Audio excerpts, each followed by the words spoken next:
Hello everyone, स्वागत है आपका आदर्श एकेडमी के यूट्यूब चैनल पर।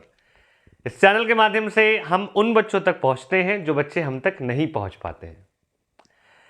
ये एक नया लेक्चर सीरीज स्टार्ट हो रहा है बीएससी सेमेस्टर 1 के स्टूडेंट्स के लिए। लेक्चर सीरीज का नाम है इंटीग्रल कैलकुलस और पहला लेसन जो हम लोग यहां पर सीखेंगे वो है इंटीग्रेशन ऑफ रैशनल फंक्शंस। ये नाम आपको थोड़ा सुना सुना लग रहा होगा। रैशनल फंक्शंस का इंटीग्रेशन क्लास 12th में भी पढ़ाया जाता है।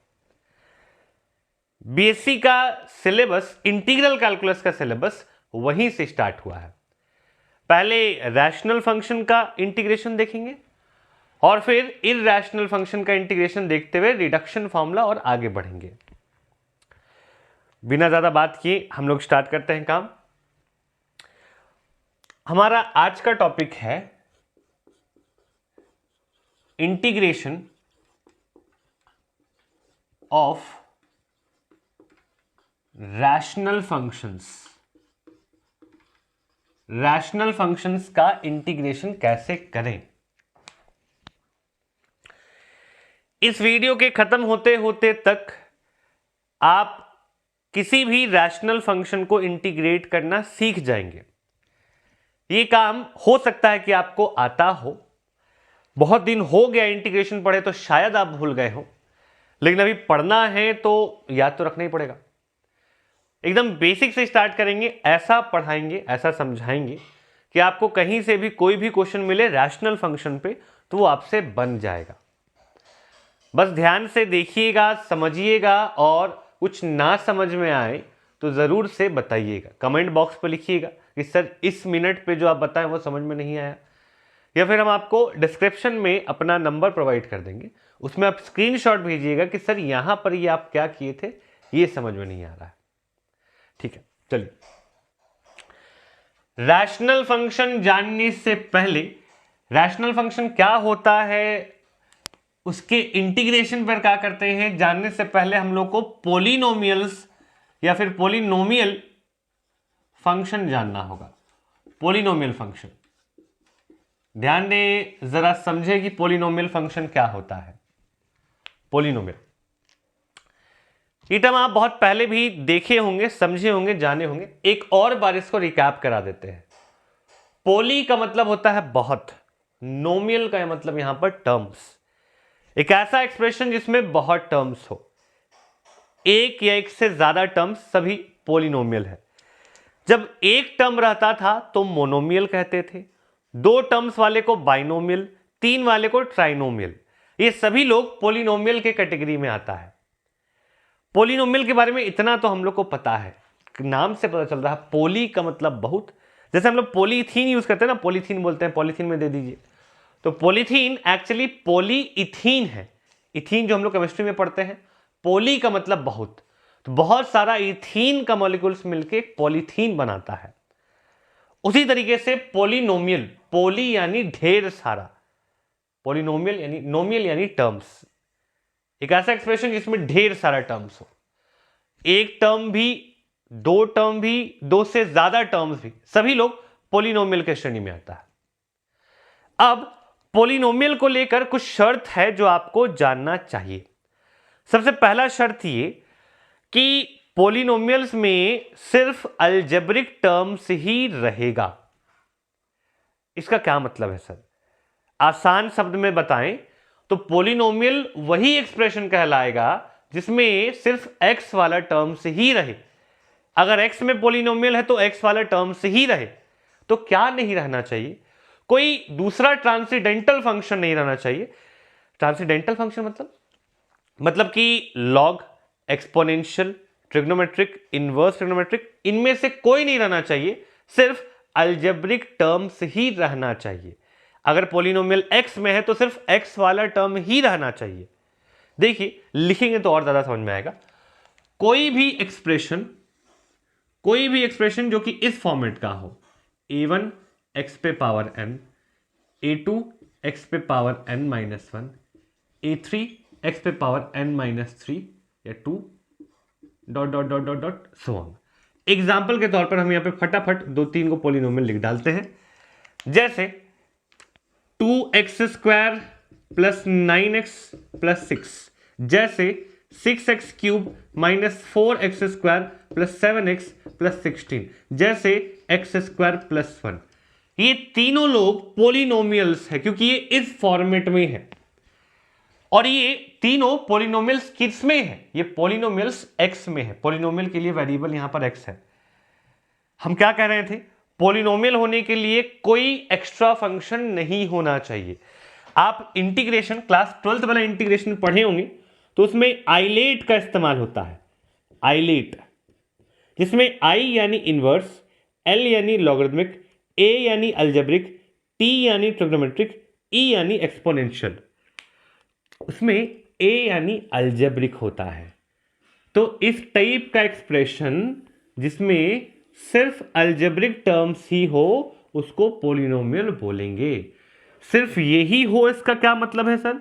इसका मतलब ये है मेरे भाई कि हम ना ही इनवर्स, ना ही लॉगरिथमिक, ना ही ट्रिग्नोमेट्रिक, ना ही एक्सपोनेंशियल, इनमें से कुछ नहीं देखना चाहते हैं। तो पोलिनोमियल में सिर्फ x वाला टर्म्स ही रहेगा, उनके अलावा ये चारों नहीं होना चाहिए। यहां 3 एग्जाम्पल दिए हैं। पहला बात तो ये।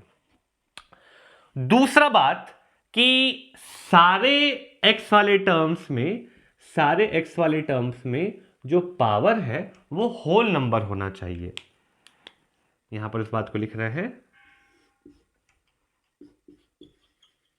Powers in x should be a whole number. Whole number Hindi में पूर्णांक कहते हैं, ठीक है?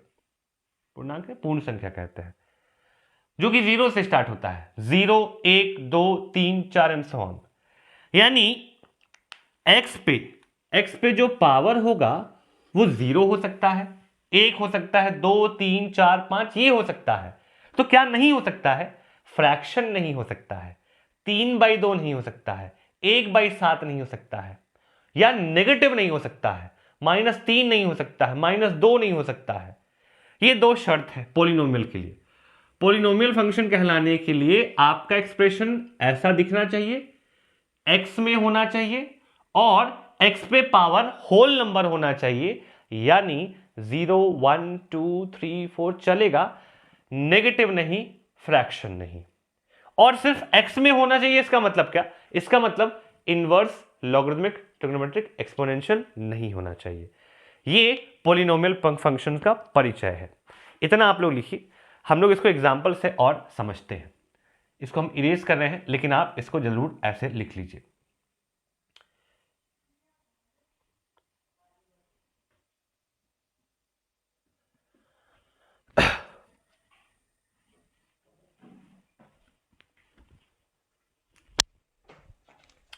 अब पोलिनोमियल फंक्शन जान गए, तो आइए हम लोग थोड़ा समझने का कोशिश करते हैं, और इसको एग्जाम्पल से। हम यहां पर 5 एक्सप्रेशंस लिख रहे हैं, और आपको जज करना है कि इनमें से कौन पोलिनोमियल होगा, कौन नहीं होगा। सबसे पहला x² plus sine inverse x³। दूसरा 3x² minus 7x plus 6 plus √x। तीसरा 1/x² प्लस 1। चौथा x³ प्लस 1/x प्लस 6। पांचवा log ऑफ x प्लस 1, या फिर x² plus 3 plus 4x³ plus 9x plus 3।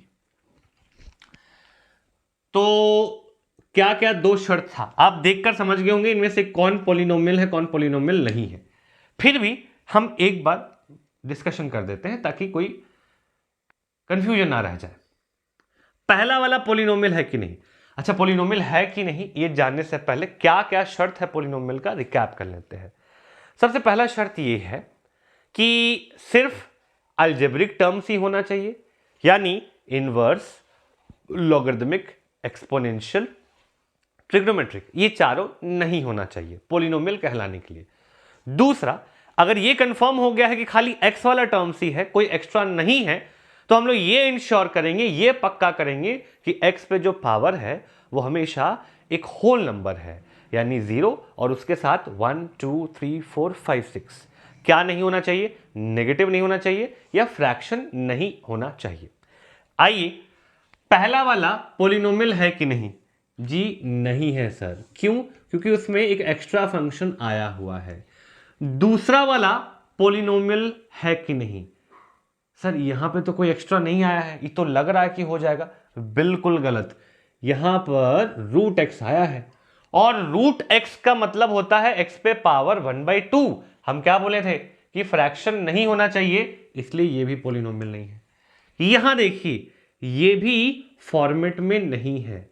अगर ये एक्सप्रेशन ऊपर में होता तो चलता, ये नीचे है, ये नीचे है, ये स्टैंडर्ड फॉर्मेट में नहीं है। हम जो स्टैंडर्ड फॉर्मेट लिखे थे a1x का पावर n प्लस a2x का पावर n-1 सो ऑन, वो सब ऊपर में था, डिनोमिनेटर में नहीं था। तो ये डिनोमिनेटर में आके गलती कर दिया। ये वाला पार्ट ये भी नहीं होगा सर, क्योंकि 1/x का मतलब होता है x पे पावर -1, ये भी पॉलिनोमियल नहीं है। ये भी नहीं है सर, क्योंकि इसमें लॉग घुसाया है। तो आप जितना दिए थे ना, उनमें से कोई भी पॉलिनोमियल नहीं है, उनमें से कोई भी पॉलिनोमियल नहीं है। ठीक है, तो एक खुद से पॉलिनोमियल का एग्जांपल दे देते हैं। आप ये देख सकते हैं, ये एक पॉलिनोमियल फंक्शन है, ये एक पॉलिनोमियल फंक्शन है क्योंकि ये प्रॉपर फॉर्मेट में है, पहला चीज। दूसरा, इसमें कोई ट्रांसेंडेंटल फंक्शन यानी अलजेब्रिक के अलावा कोई नहीं है। तीसरा, सारे एक्स पर जो पॉलिनोमियल का वेरिएबल है, सारे एक्स पर पावर होल नंबर है, तो ये एक पॉलिनोमियल है। अब यहां पर पॉलिनोमियल का डिग्री क्या होता है? डिग्री, पॉलिनोमियल का डिग्री। तो इस एक्सप्रेशन में x पे जो हाईएस्ट पावर है वही इस पूरे पॉलिनोमियल का डिग्री कहलाएगा। जैसे इस पूरे एक्सप्रेशन में x पे हाईएस्ट पावर है 4, तो इस पूरे पॉलिनोमियल का डिग्री होगा 4। उसी तरीके से आपसे कोई ये पूछ दे कि जरा बोलो 6 पॉलिनोमियल है क्या?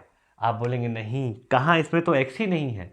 लेकिन ये पॉलिनोमियल है, ये पॉलिनोमियल है क्योंकि इसको लिखा जा सकता है 6 × x का पावर 0। इसके बगल में जो 1 है, उस 1 को x का पावर 0 लिखेंगे। हम हर बार क्या बोल रहे हैं? होल नंबर बोल रहे हैं। होल नंबर यानी कि x पे पावर 0 चलेगा, x पे पावर 0 चलेगा, तो ये पॉलिनोमियल है। It is a polynomial. और डिग्री कितना है? डिग्री है 0। ऊपर वाले का डिग्री था 4, नीचे वाले का डिग्री है 0। तो ये इंट्रोडक्शन था कि पॉलिनोमियल क्या होता है, पॉलिनोमियल फंक्शन क्या होता है। उम्मीद करते हैं यहां तक आपको बात क्लियर होगा। आप एग्जाम्पल्स में इसको लिख लें, हम इरेज कर रहे हैं इसको, और अब धीरे धीरे अपने लक्ष्य की तरफ बढ़ रहे हैं। हम लोग अगला सीखने वाले हैं रैशनल फंक्शन। हटा रहे हैं। ये था एक छोटा सा परिचय, पॉलिनोमियल क्या होता है या पॉलिनोमियल फंक्शन क्या होता है। अब सिखलाने वाले हैं आपको कि रैशनल फंक्शन किसको कहते हैं।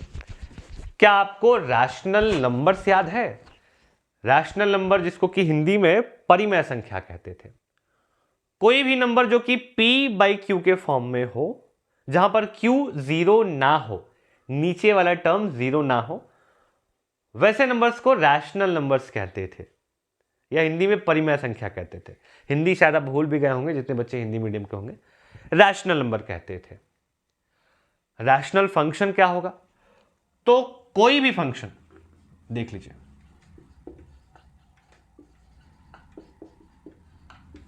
रैशनल फंक्शन,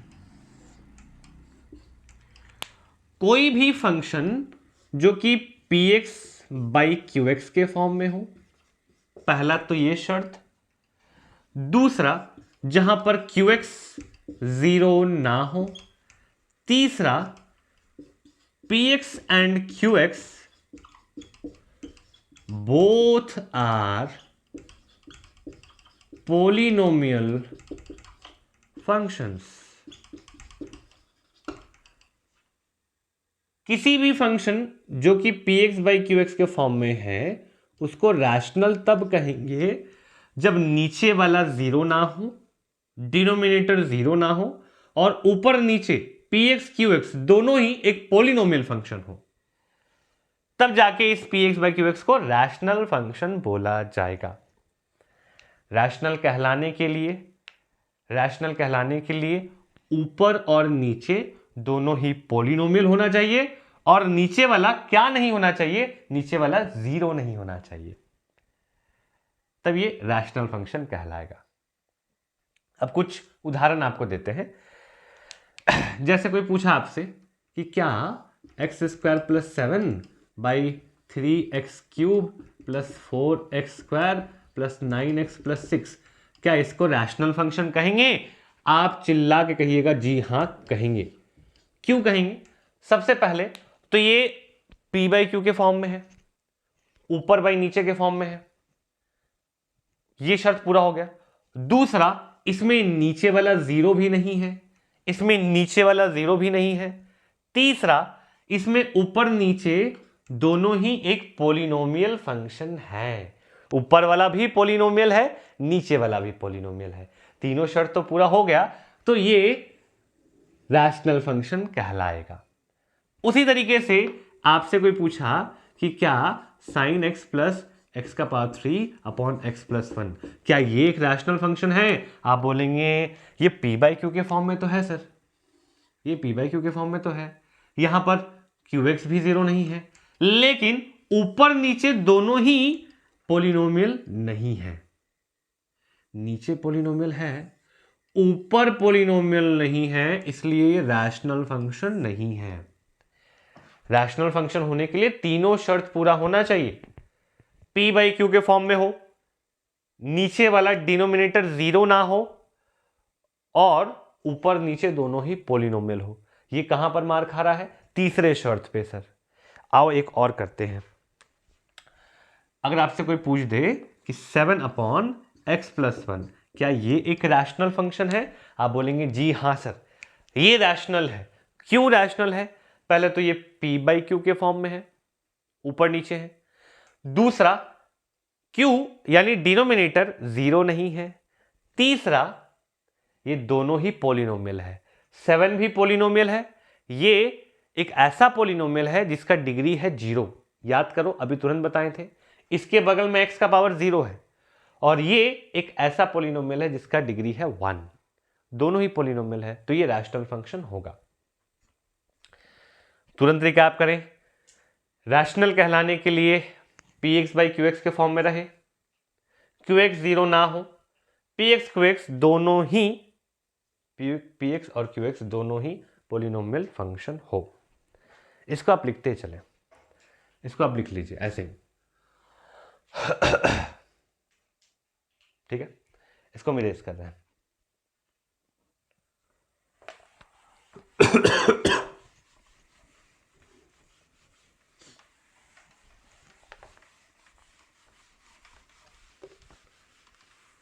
अब आइए हम लोग कुछ एग्जाम्पल्स से समझते हैं रैशनल को। आप बताइएगा इनमें से कौन रैशनल फंक्शन होगा।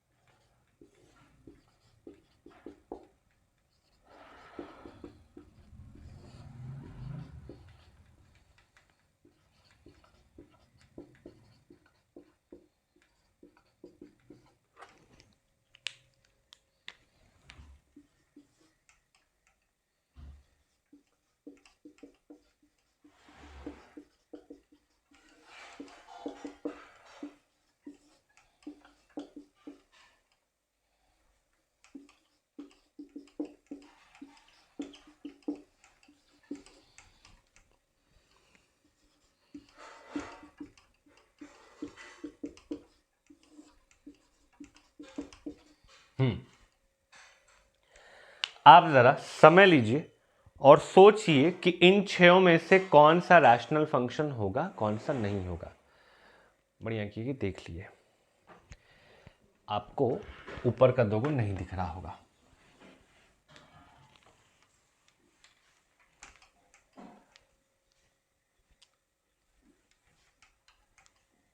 तो इसको 1 कर दिए, इसको कह दिए 2, यहाँ कह देते हैं 3।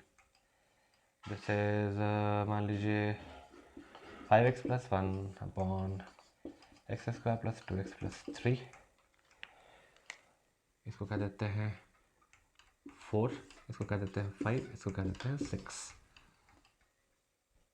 यहाँ पर 4x³ - 3x² + 7x + 9, और यहाँ कर देते हैं x + 1। देखिए, इन छयों में से आपको जजमेंट करना है, आपको निर्णय लेना है कि कौन सा रैशनल फंक्शन होगा, कौन नहीं होगा। क्या पहला रैशनल फंक्शन है? जरा गौर से देखिए, क्या p/q के फॉर्म में है? क्या ऊपर नीचे दोनों टर्म है? हाँ है सर। क्या नीचे वाला 0 है? नहीं है, नीचे वाला 0 नहीं होना चाहिए। क्या दोनों ही पॉलिनोमियल है? हाँ वो भी है। तो ये रैशनल है। आप पाएंगे कि सभी रैशनल फंक्शंस है। हम ऐसा एग्जांपल यहां पर दिए हैं कि सारा ही रैशनल फंक्शंस है। अगर आप इसका जजमेंट पहले कर लिए थे तो आप सीख गए हैं रैशनल फंक्शन। सारा ही रैशनल फंक्शन है, सभी में एक्सप्रेशन p/q के फॉर्म में है, ऊपर भी है नीचे भी है। नीचे वाला किसी में 0 नहीं है, ऊपर नीचे दोनों ही पॉलिनोमियल है। तो ये रैशनल फंक्शंस है, छयों का छयों रैशनल फंक्शन है। लेकिन यहां दो कैटेगरीज हम बनाए हुए हैं, दो कैटेगरीज बनाए हुए हैं, उससे हम टाइप्स ऑफ रैशनल फंक्शन सिखाना चाहते हैं। आप यहां पाएंगे कि इस ब्लू वाले एग्जांपल्स में ऊपर का डिग्री नीचे के डिग्री से कम है। ऊपर का डिग्री 1 है, नीचे का डिग्री 3 है। सेकंड वाले में ऊपर का डिग्री 2 है, नीचे का डिग्री 4 है। थर्ड वाले में ऊपर का डिग्री 1 है, नीचे का डिग्री 2 है। हम आपको सिखा रहे हैं टाइप्स ऑफ रैशनल फंक्शन। जब आप रैशनल फंक्शन सीख गए हैं तो उसका दो प्रकार है, वो सिखा रहे हैं। ब्लू वाले सारे एग्जांपल्स में ऊपर का डिग्री कम है, नीचे का डिग्री ज्यादा है। रेड वाले सारे एग्जांपल में आपको क्या दिख रहा है? मेरे बोलने से पहले आप ऑब्जर्व करिए, डिग्री में क्या आपको दिख रहा है। चलो एक और कर देते हैं, एक और कर देते हैं।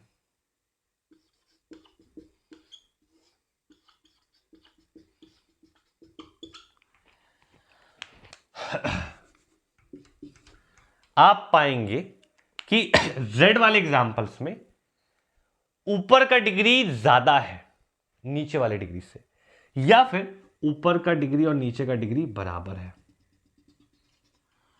ऊपर का डिग्री ज्यादा है या ऊपर और नीचे का डिग्री सेम है। इसमें ऊपर का डिग्री कम था, इसमें ऊपर का डिग्री ज्यादा था। जिस रैशनल फंक्शन में ऊपर का डिग्री यानी न्यूमरेटर का डिग्री कम हो डिनोमिनेटर से, उसको बोला जाता है proper rational function. Proper rational function. वही जब उसका उल्टा हो, जब ऊपर का डिग्री ज्यादा हो या ऊपर का डिग्री बराबर हो नीचे के, ज्यादा या बराबर का केस हो तो इम्प्रॉपर बोलते हैं। इम्प्रॉपर, इस वाले को प्रॉपर, इस वाले को इम्प्रॉपर। जब ऊपर का डिग्री कम तो प्रॉपर, ऊपर का डिग्री ज्यादा या बराबर तो इम्प्रॉपर। ये दो टाइप्स का रैशनल फंक्शन हम लोग को देखने को मिलता है। यहां पर अगर आपको दिख पा रहा हो तो हम यहां पर इन दोनों का टाइप लिख दें। पहले चेक करें कि आपके विजिबल रेंज में है कि नहीं। हाँ है। इसका नाम है प्रॉपर रैशनल फंक्शन। इसका नाम है improper, IMPROPR, improper rational, RATIONAL, rational function. Proper, improper. क्या शर्त है, कैसे पहचाने प्रॉपर को? क्या शर्त है प्रॉपर को पहचानने का? हाउ टू रिकॉग्नाइज, कैसे पहचानेंगे? तो जब डिग्री ऑफ न्यूमरेटर यानी ऊपर वाले का degree less than degree of denominator यानी नीचे वाले का डिग्री, जब ऊपर वाले का डिग्री कम रहे नीचे वाले से तो इसको प्रॉपर रैशनल फंक्शन कहेंगे। वहीं जब degree of numerator is greater than और equal to degree of denominator तो बोलेंगे कि ये एक इम्प्रॉपर रैशनल फंक्शन है। प्रॉपर इम्प्रॉपर में क्या भेद है, क्या अंतर है, समझिए। प्रॉपर रैशनल फंक्शन वैसे रैशनल फंक्शन को कहेंगे जिसमें ऊपर वाले का न्यूमरेटर का डिग्री कम डिनोमिनेटर का ज्यादा हो। इम्प्रॉपर वैसे को कहेंगे जिसमें ऊपर वाले का यानी न्यूमरेटर का डिग्री ज्यादा या बराबर हो डिनोमिनेटर के। एग्जाम्पल है, टाइप्स भी हो गया, लिख लीजिए इसको आप जल्दी से।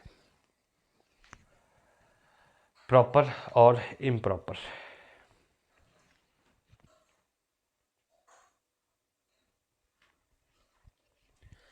इसको हटा रहे हैं।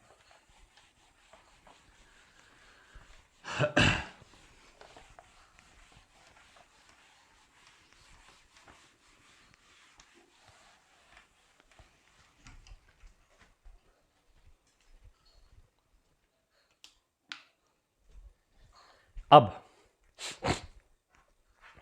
वापस से लौटते हैं अपने टॉपिक में, जिसको कि हम लोग स्टार्ट किए हैं। शायद आप टॉपिक भूल गए होंगे, फिर से आपको लक्ष्य की तरफ लाते हैं। हम लोग सीखने वाले हैं इंटीग्रेशन ऑफ रैशनल फंक्शंस।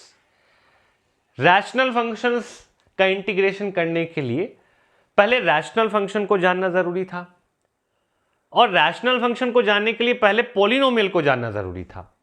दोनों ही बताएं, पॉलिनोमियल भी समझाएं, रैशनल भी समझाएं, और रैशनल का दो प्रकार भी बता दिए, इम्प्रॉपर और प्रॉपर। अब आपको याद आ रहा होगा कि हम लोग इंटीग्रेशन बाय पार्शियल फ्रैक्शंस पढ़ा करते थे। जैसे हम आपसे पूछे कि क्या ये एक रैशनल फंक्शन है, तो आप बोलेंगे हाँ बिल्कुल है सर। तो क्या इसका इंटीग्रेशन करोगे? तुम लोग बोलोगे हाँ कर लेंगे, सीखे हैं। तुम लोग सीखे हो इसलिए, लेकिन क्लास 12th का कोई बच्चा देखेगा तो उसको लगेगा परेशानी, मुश्किल, कि इतना बड़ा एक्सप्रेशन का इंटीग्रेशन कैसे कर दे सर। आप भी मजाक करते हैं, इतना बड़ा एक्सप्रेशन का इंटीग्रेशन करना बहुत कठिन है।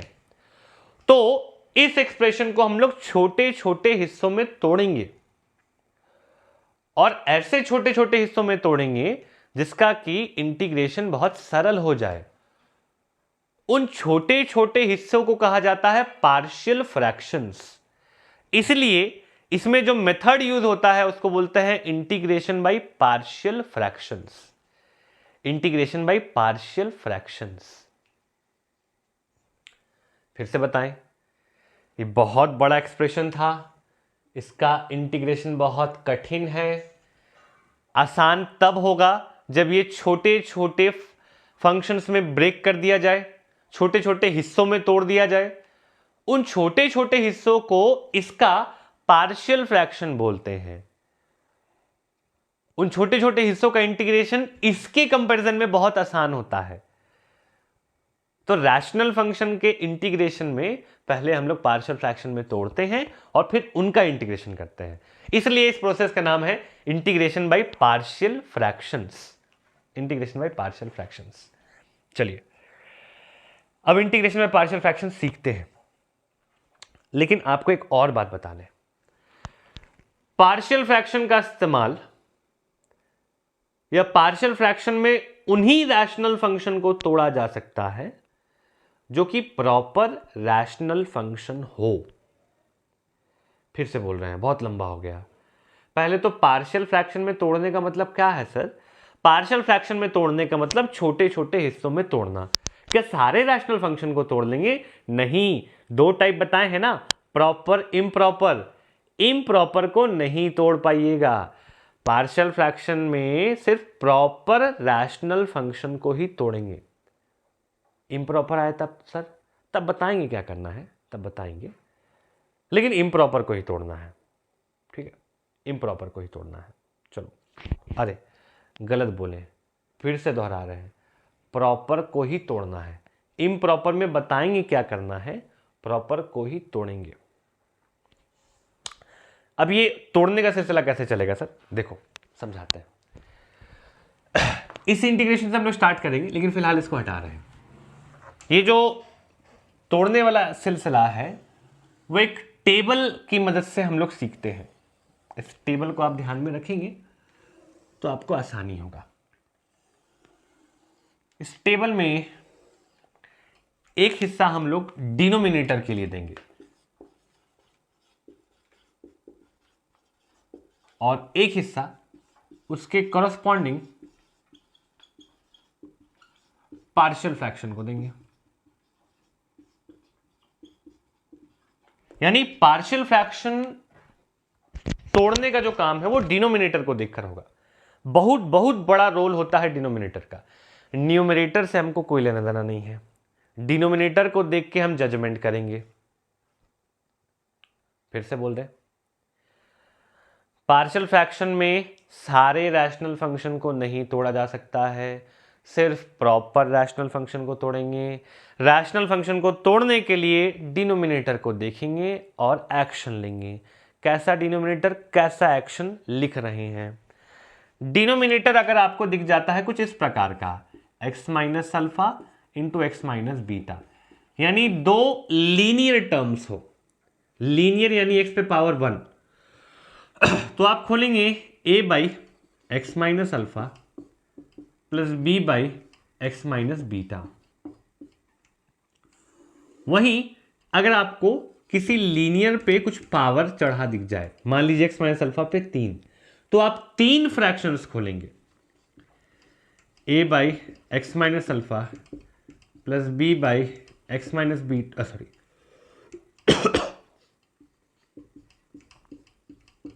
Plus c by x minus alpha का क्यूब।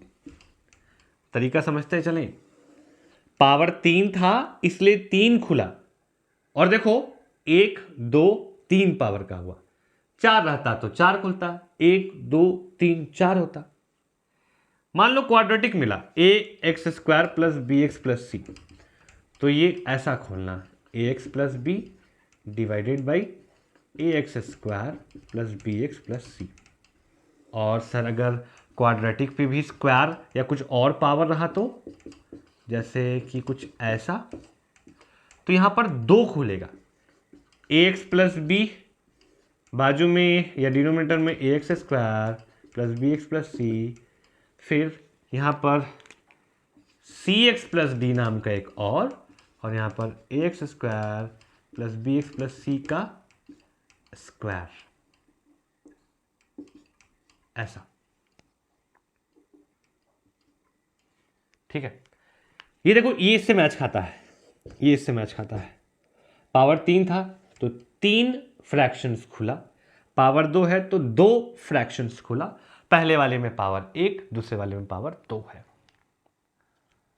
ठीक है, ये टेबल आप नोट डाउन करें, ये टेबल आप जल्दी से नोट डाउन करें। हम एक छोटा छोटा क्वेश्चन दोगो आपको बना के दिखलाते हैं फटाफट।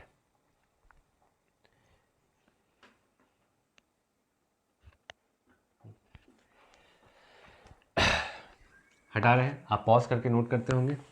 हमको चूंकि लाइव क्लास लेने का आदत हो गया है तो बोल के हम रुक जाते हैं कि नोट करें, हम भूल जाते हैं कि हम वीडियो रिकॉर्ड कर रहे हैं, क्योंकि लाइव क्लास में बच्चे लाइव रिकॉर्ड करते हैं, नोट करते हैं। चलिए, एक छोटा सा सवाल, छोटा सा क्या, वही सवाल, integration of x square plus 1 upon x minus 1 x minus 2 x minus 3। चलो पहले 2 से करते हैं स्टार्ट, सिखाने के लिए, तब हमको ऊपर में कुछ और लेना पड़ेगा।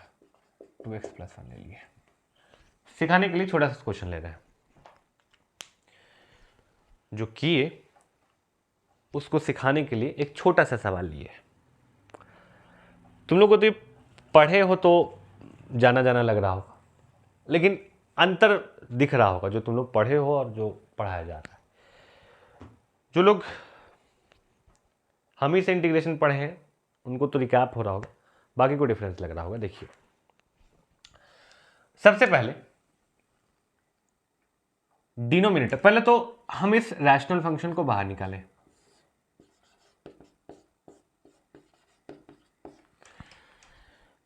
ये कॉम्प्लेक्स सा फंक्शन है, बड़ा जटिल सा फंक्शन है, इसका इंटीग्रेशन ऐसे थोड़ा मुश्किल है सर। क्या करें? सिंपलर फंक्शंस में टूट जाता तो काम आसान होता, यानी पार्शियल फ्रैक्शंस में टूट जाता तो काम आसान होता। पार्शियल फ्रैक्शन में तोड़ने का नियम हमारे पास है, लेकिन तोड़ने से पहले हम लोग ये चेक करेंगे कि ये प्रॉपर है कि इम्प्रॉपर। प्रॉपर इम्प्रॉपर में क्या डिफरेंस था? अगर ऊपर का पावर कम नीचे का पावर ज्यादा रहता था तो ये प्रॉपर होता था, जो कि यहां पर है। ऊपर का पावर 1 है, ऊपर का डिग्री 1 है, इसको मल्टीप्लाई करोगे तो नीचे का डिग्री 2 मिलेगा।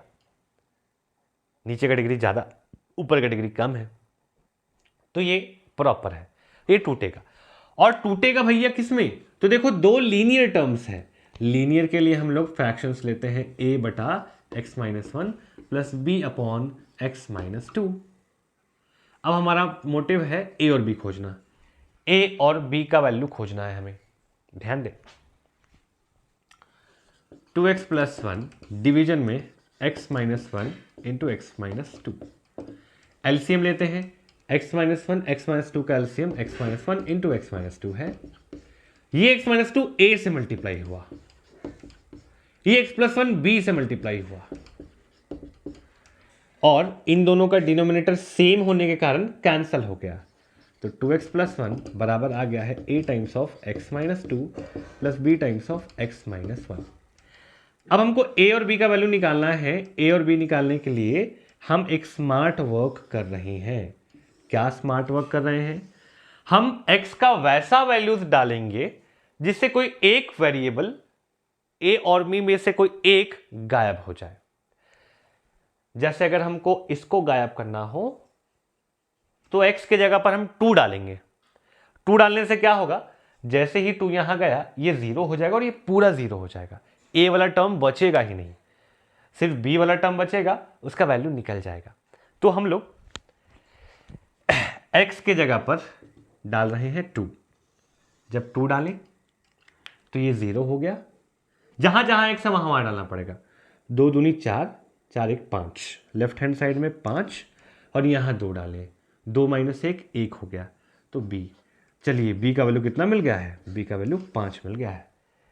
दिख तो रहा है ना आप लोग को? हाँ, b का वैल्यू 5 मिल गया है। वैसे ही हमको इस बार इसको गायब करना है। इसको गायब करना है तो x का वैल्यू क्या डालें?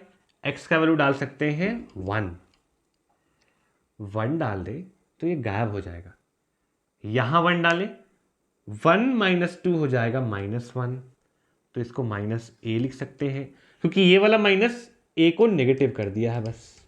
इज इक्वल टू 1 यहां डालें, 2 1 ज़ा 2, 2 प्लस 1 3, यानी a का वैल्यू आ गया है -3। अब जब a और b निकल चुका है, इसको हम लोग नाम दे देते हैं इक्वेशन नंबर 1। इक्वेशन नंबर 1 में a और b डालें तो हम लोग इक्वेशन नंबर 1 को रीराइट यानी दोबारा से लिख सकते हैं दिस। a का value -3 upon x minus 1, b का value 5 plus 5 upon x minus 1, हाँ x माइनस 2। ठीक है, कुछ विशेष नहीं किए हैं। इक्वेशन नंबर 1 पे a और b का वैल्यू डाले हैं बस, a और b। अब इसका इंटीग्रेशन करना था, यानी इसका इंटीग्रेशन करना था। इसके इंटीग्रेशन में ये ना रख के ये रखने वाले हैं। क्या बोल रहे हैं सर? ये कर रहे हैं आप? करके दिखलाइए। देखो, हम कह रहे हैं कि हमको मिला था इसका इंटीग्रेशन,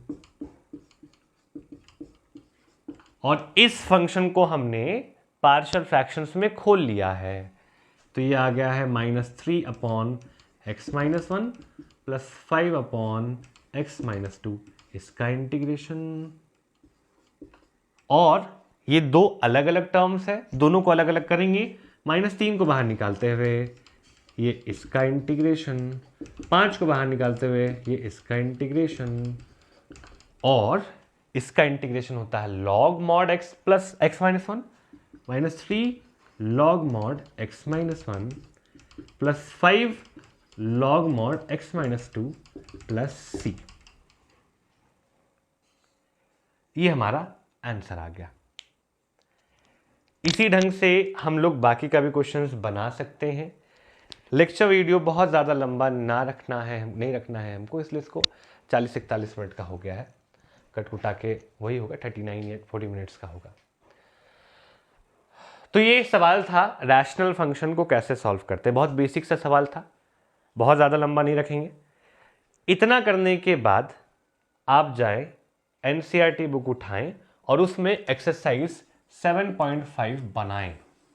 ठीक है, अगले वीडियो में इसी पर आधारित कुछ एनसीईआरटी का डाउट अगर आपका निकलता है तो वो बनाएंगे, या फिर कुछ और अच्छा क्वेश्चंस करेंगे। इसी का इस्तेमाल करेंगे हम लोग। 2-3 वीडियोस में अभी क्वेश्चन से ही करने वाले हैं, उसके बाद असाइनमेंट आपको देंगे।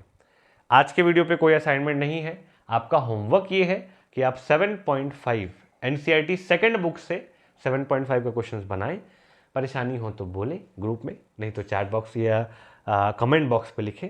और हाँ, अगर आप यहाँ तक पहुँच गए हैं तो ज़रूर, अगर आप बाद में वीडियो देख रहे हैं तो कमेंट बॉक्स पे लिखें कि वीडियो कैसा लगा। अगर अच्छा लगा तो लोगों तक शेयर करें, अपने दोस्तों को बताएं, भेजें। और अगर आपको ये वीडियो ग्रुप में जा रहा है तो ग्रुप में आकर बताएं कि आपको ये वीडियो कैसा लगा है। आज का क्लास यहीं तक। Thank you very much.